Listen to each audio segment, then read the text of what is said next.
Ryan Garcia is currently the most popular boxer in the world. His brilliant pre-fight PR work before the match with Haney turned him into a superstar. However, behind his genius trash talk, few understand just what a genius boxer he is. So right now, I'm going to analyze his technique in the smallest detail. Ryan Garcia is a student of the classic American school of boxing.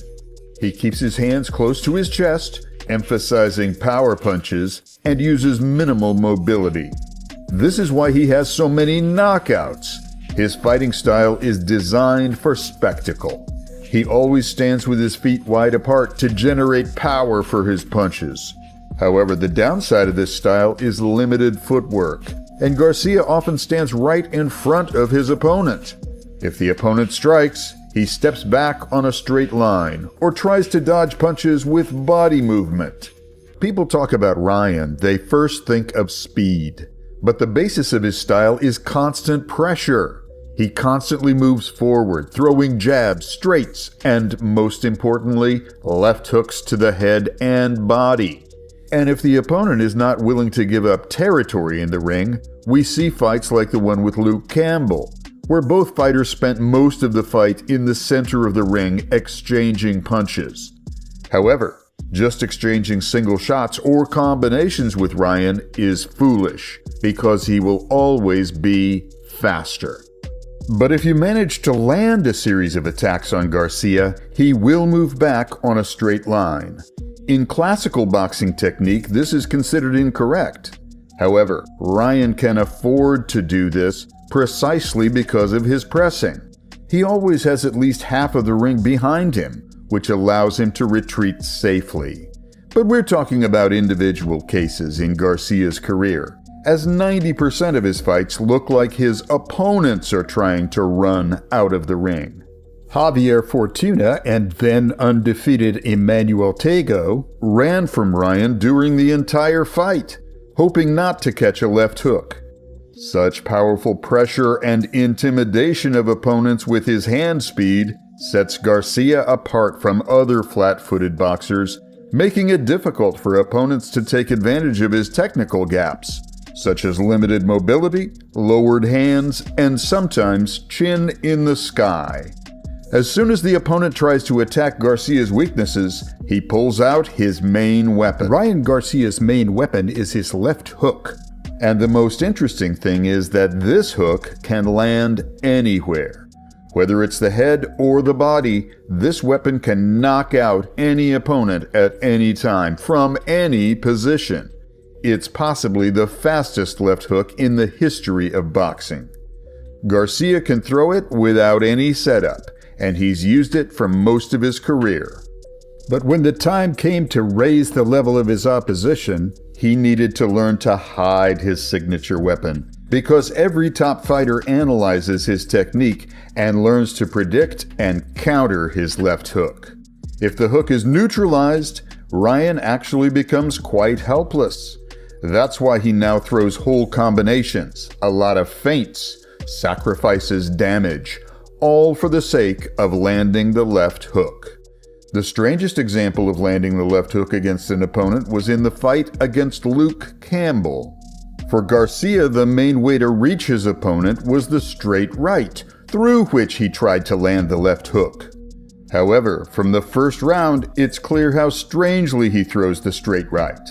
He often does this with a raised chin and narrow stance. Garcia apparently knows that his straight right is not the best weapon, which is why he often hides it behind the jab, hook, and feints. Luke Campbell noticed this and caught him with perfect timing. Ryan, after his classic setup, which he had already done about 10 times before, tried to throw a straight right with a floating chin, and for this he paid with a very powerful knockdown. His chin, hand, and foot position were in a perfect spot for an overhand counterattack. It may seem that this knockdown is a mistake by Garcia, but the problem is that there's no other way.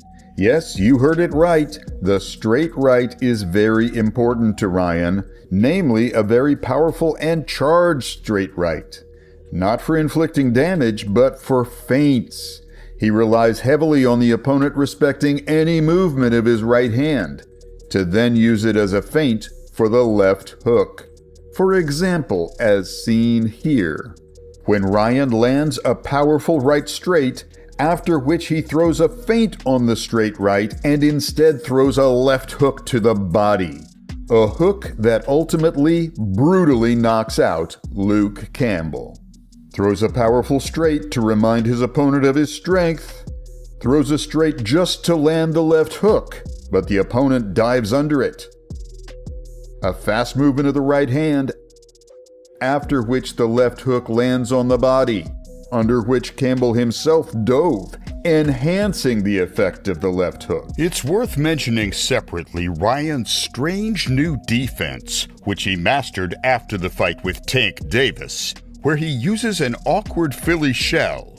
However, he doesn't parry punches with his right hand as Floyd Mayweather does, for example. Instead, in the moments where he needs to parry, Ryan uses a high guard, leaving his kidneys open to strikes. In theory, these strikes are illegal, especially considering how Garcia turns his back to the opponent. Nevertheless, this defense largely works due to Ryan's resilience, rather than his incredible defensive skills. But one time, his resilience did not help. Breaking down the loss, Ryan's game plan was pretty simple. He wanted to apply pressure and work a lot with his jab, forcing Tank to open up. If Tank tried to exchange, Ryan would counter with a left hook while stepping back. It's clear that Tank's game plan was focused on dehydrating his opponent, as the fight contract was set up that way. The fighters were fighting at catch weight, which was more favorable for the smaller Tank. After the weigh-in, Garcia wasn't allowed to fully recover and gain needed weight, only a certain percentage. Ryan's fatigue was noticeable at the weigh-in, but on fight day, he looked more energetic than expected. The first half of the fight was the time for Garcia to win. From round 6, Tank would start working more, and poor rehydration would play a cruel joke on Ryan's body. As Ryan puts pressure, Davis studies his reactions and timing. Only in the last 50 seconds of the first round, he fakes jabs and makes sudden moves to see Ryan's reactions. He immediately covers his face with his lead hand for every feint. This opens up the path for an uppercut or body shot. That's why we see Gervonta smiling so early. Even though he lost the first round, the fight was going perfectly for him. Garcia realizes this and can't open Davis up to attack him, so he tries to surprise Tank with intense pressure at the beginning of the second round. Davis attempts to clinch, but Ryan continues his work. He knows that with every second, Tank is studying him, so he does everything in his power to prevent it. With every attack, Garcia swings harder, and the harder he swings, the more noticeable the mistakes in his footwork become. All of Davis' mind games have paid off. An aggressive Garcia, annoyed by Tank's constant clinching, swung too hard and ate a counter straight, which knocked him down.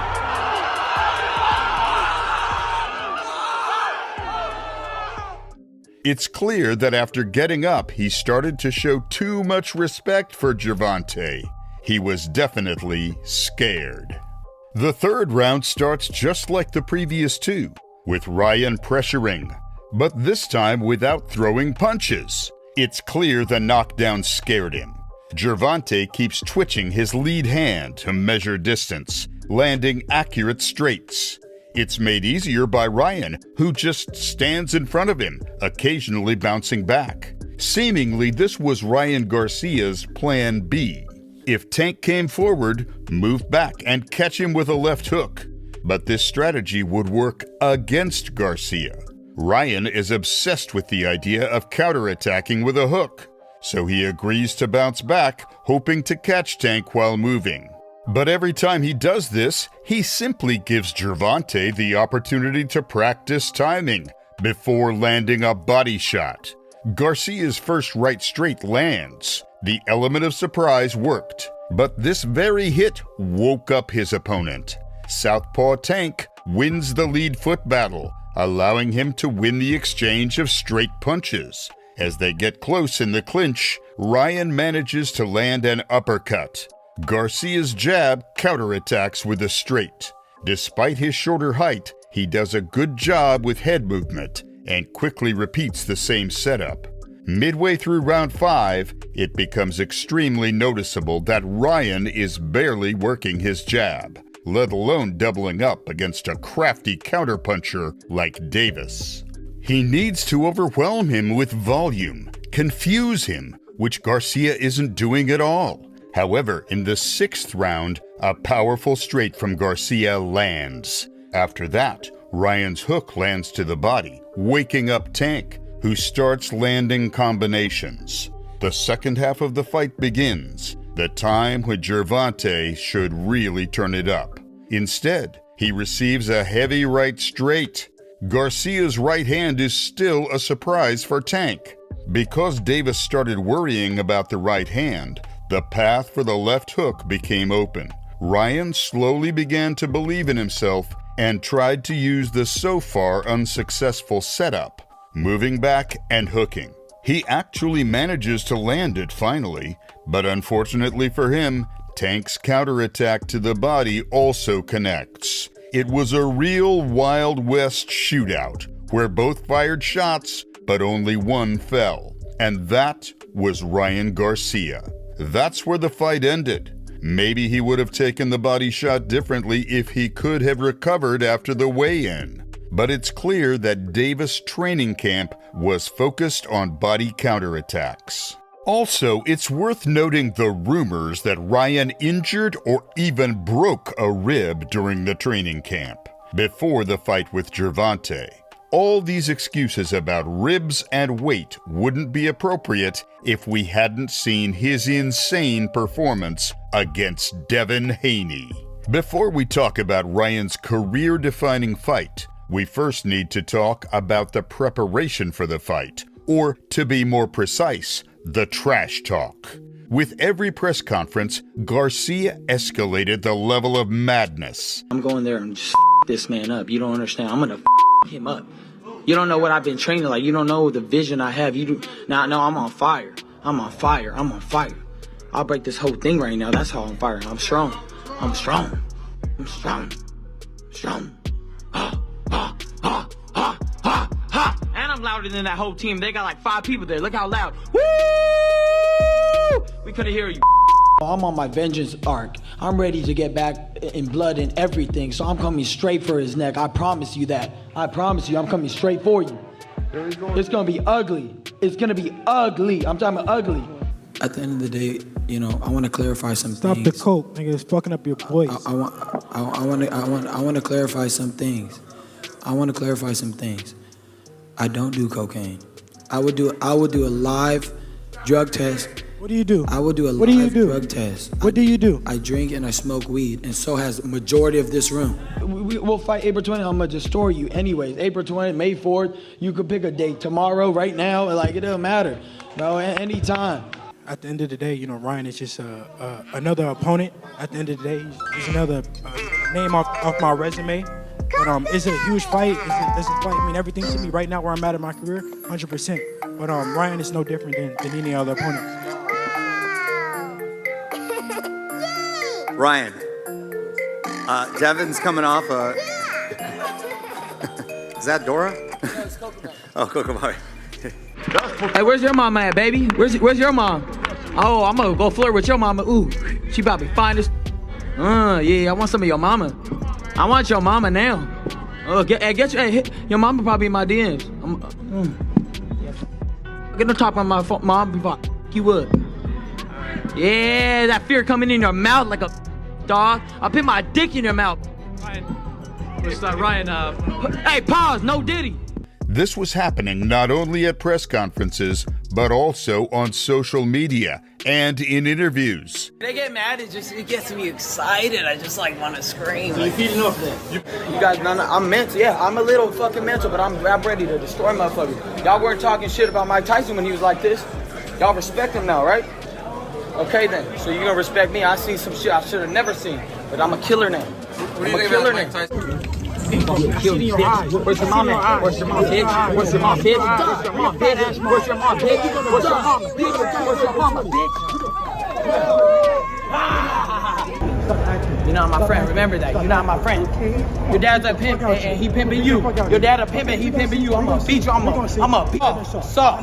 We seen that video when Tank beat your ass. Floyd showed me he had your ass. I beat the shit out of Tank. Fear is getting to you. That fear is getting to you. That fear is getting to you. That fear is getting to you. I told you gonna feel some fear, right? Didn't I tell you that? Didn't I tell you gonna feel some fear you ain't felt? Don't do that. Come on, Sean. NGQ, doing what I do. All white, looking nice. Okay, come through. I don't know if Ryan Garcia is taking the fight serious or not. It seemed like this guy couldn't get over his defeat to Gervonta Davis and went crazy. How else can you describe someone who showed up to the weigh-in with a bottle of beer? However, it turned out that this was all a big deception by Garcia. I can't say for sure about his lifestyle and dedication to training, but it's important to understand that a fighter of Ryan's caliber and such physical attributes, even if he's not currently living the most athletic lifestyle, won't lose his skills right away. If he really is abusing his body with substances and alcohol, it should be understood that he is still young. His strength, speed, and stamina will still be with him for at least another 3 or 4 years. After all, he's only 25. So it was foolish of Devin Haney's team to hope for an easy fight, considering that even in the amateurs, Devin found it very difficult to beat Ryan. Yes, the score between them is 3-3, but the details need to be understood, because when Garcia won, they were beatdowns. And when Devin won, they were close fights. That's exactly why Ryan Garcia decided not to change his game plan from his amateur days. To validate his assumptions, for the first 30 seconds, Garcia essentially threw feints, just to test Haney's reactions. For instance, in this episode, Ryan flicks with both hands, to which Devin reacts with a duck and a jab. This confirms his theory. All Garcia needs is to provoke a reaction from his opponent, after which he can land a left hook or a right overhand. Many criticize Garcia's technique of throwing the left hook, arguing that he's too exposed when delivering this blow. However, here's what makes this punch brilliant in Ryan's execution. Yes, his backhand moves away, leaving his jaw exposed for a counterattack, but it's precisely this movement that acts as a feint for a straight or an overhand. As a result, the opponent tries to counter, which leaves him open. This is exactly what Haney did. He fell for Ryan's retracted right hand, leaving his jaw open for the left hook. Of course, Garcia was aware of Devin's reaction. After all, they fought 6 times and sparred multiple times. After that, Ryan launched attacks with the left hook and right overhand, deciding to rush Devin with an attack to catch him off guard. It doesn't matter what you expect when you're up against the fastest boxer in the world with incredible power. This was the main factor in this matchup. You can prepare for any tactic and game plan, but sometimes the art of boxing is simpler than it seems. The one who delivers heavy hits faster will win. However, it's noticeable how Haney repeatedly dodges Garcia's combinations, which is a sign of experience in fighting Ryan. But it also demonstrates Devin's ability to play by the rules of boxing. In Floyd Mayweather's style, Haney dives below the belt with a Philly shell defense. Diving this low makes it very difficult to legally hit the opponent, Essentially, only the back is exposed, which cannot be hit. Yes, you can catch with an uppercut, but it requires squatting deeply to land. You can also move backward with combinations, but both options expose the head to a counter overhand. This is what Devin Haney is counting on. After enduring Garcia's barrage of attacks, Devin started to attack himself. First, he dove, then threw a jab, after which he dove again and landed a hook. Devin dives again, causing Ryan to close up in a tight block. However, instead of a jab or a hook to the head, Haney strikes the body. Then Haney showed another part of his game plan, using classic pressing tactics, a double jab to cover Ryan's face with a block. After that, he shoots the body. And if the punches miss, immediately go into a clinch. Garcia throws a naked left hook without any setups, under which Haney dives. But there's no opportunity for a counterattack because Ryan is too fast. So Devin goes into a clinch. This tactic will save him in this fight more than once. Ryan puts his hand out for Haney to dive under it, after which he tries to land uppercuts. But Devin immediately enters a clinch, not allowing himself to be hit. However, coming out of the clinch, Garcia almost gets caught with an overhand, a blow that will bring Ryan success repeatedly. Ryan tries to hit Devin as he dives, and as we can see, he succeeds. However, it's here we see that all this time, Ryan Garcia was not fighting against Devin Haney, but against Devin Haney's team and the referee, who pulled Ryan away and warned him not to hit the back of the head. However, on the replay, it's clear that Garcia definitely hit the face, not the back of the head. Yet when Devin hit him as they exited the clinch, the referee said nothing. Devin dives, causing Garcia to immediately put up a block and turn away, and Haney throws an overhand directly to the back of the head. The referee does not react, and I remind you that blows to the back of the head are the most dangerous in any sport. One unsuccessful blow can turn a person into a vegetable. Devin throws a jab, which Garcia defends against with his strange variation of the Philly shell defense. He used it for the first time in this fight. Despite its awkwardness, it is effective for him. But Haney doesn't care, and he swings and hits Ryan in the back of the head, which of course the referee did not notice. Garcia throws a lazy jab. Haney reacts with a delay. A couple of seconds later, Ryan throws another jab, this time much faster, followed by a straight that lands squarely on the jaw. This is another combination of punches that will play an important role in the outcome of this fight. Garcia demonstrates excellent control of the rhythm. After an unsuccessful attack, Ryan seemed to step back to reset. However, instead he suddenly started another attack, breaking the familiar rhythm, catching Devin off guard. These blows shook Haney just as they had in the amateur bouts, but clinches and prolonged embraces clearly helped Devin to recover. Ryan throws a lazy jab. Devin expects Garcia to throw another quick jab and a straight, but instead, Ryan throws his trademark left hook, which drops Haney to the canvas. After this moment, the fight turns into an obvious 2-against-1 match. Haney tries to hold on in the clinch and make leg passes just to avoid Ryan hitting him again.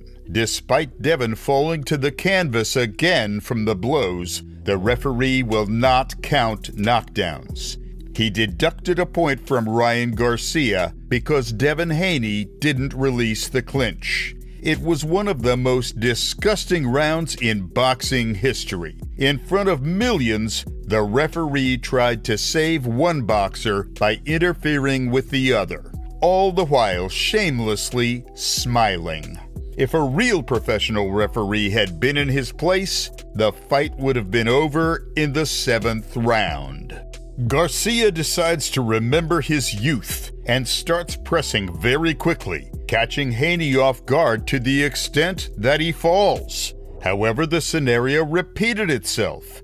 Devin Haney recalled all his wrestling knowledge, while the referee pretended not to see it. The combination coming out of the clinch, which Garcia hit several times during the fight, this time hits precisely. But finishing Haney was not meant to be. Despite the referee's dirty work and Devin's repeated rule violations, Ryan Garcia still managed to win by a judge's decision. After this performance from Ryan Garcia, would you like to see his rematch versus Gervonta Davis? Write your favorite opponent for Garcia in the comments.